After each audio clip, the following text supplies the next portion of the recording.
மாசத்துல ஒரு டைம் வந்து கார்டனையும், அது மாரி கிச்சனையும் கண்டிப்பா கிளீன் பண்ணிருவேன். அப்படிதாங்க இன்னைக்கு ஆரம்பிச்சது. அப்பப்பான்னு ஆயிடுச்சு. இந்த கொடிலாம் நல்லா ரொம்ப இந்த இடம் அடர்ந்து கிடந்ததுங்களா, கொஞ்சம் பயமா இருந்தது. அப்படியே பார்த்தீங்கன்னா, இன்னைக்கு ஒரு ஃப்ரெண்டும் வீட்ல இருந்தாங்க. ஏற்கனவே ஒரு குட்டி வீட்டுக்கு வந்திருந்தது. அது வந்த பயத்துல தான் சரி எல்லாத்தையும் எடுத்துருவோம். பாட்லாம் கொஞ்சம் எடுத்து எடுத்து மாத்தி வைப்போம். ஒரே இடத்துல வச்சே இருந்தாலும் கொஞ்சம் பயமா இருந்தது. அப்புறம் இந்த இலைகள் நெறைய கொட்டுது இல்லைங்களா? மெயினா அத கூட்டி அள்ளணும். பெரிய வேலைலாம் இல்ல கார்டன் கிளீனிங். என்னால பண்ண முடியல. ஃபுல்லா பண்ண முடியாதனால இன்னைக்கு எப்பவும் போல ஒரு அக்கா ஹெல்ப் பண்ண வந்தாங்க. ஃபுல்லா கூட்டி அள்ளுனாங்க. அவ்வளோதாங்க. ஏன்னா இது வெட்டி விட்டது செடி எல்லாமே அடர்த்தியாவலாம் இல்ல. எல்லாமே தள்ளி தள்ளி தான் இருக்கு.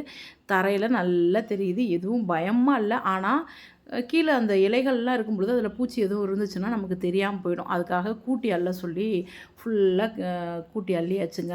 இப்ப பார்க்க கொஞ்சம் நீட் ஆயிடுச்சு. அவ்வளோதான். அதே மாரி முன்பக்கமும் கொஞ்சம் இலைகள் உதிர்ந்து கிடக்கும்.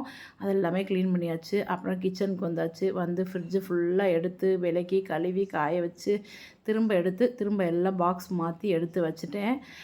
இந்த வேலை நான் பார்த்துக்கிட்டு இருக்கும் பொழுதே சைட் பை சைடு நந்தினி வந்து கிச்சன்ல மத்ததெல்லாம் பாத்திரம்லாம் எடுத்து வச்சு கிளீன் பண்ணுறது, தொடச்சிட்டு திரும்ப அடுக்கி வைப்போங்க. இதுதான் பெரிய வேலைன்னு தெரியாது. ஆனா பயங்கர டயர்ட் ஆயிடும் இந்த வேலை பார்த்தாலே. ஃபுல்லா எடுத்து திரும்ப கீழ வச்சுட்டு, நல்லா ஈரத்துல தொடச்சிட்டு, அப்புறம் ஒரு தொடச்சிட்டு, திரும்ப எல்லாத்தையும் எடுத்து திரும்ப வைக்கணுங்க. இதுதான்.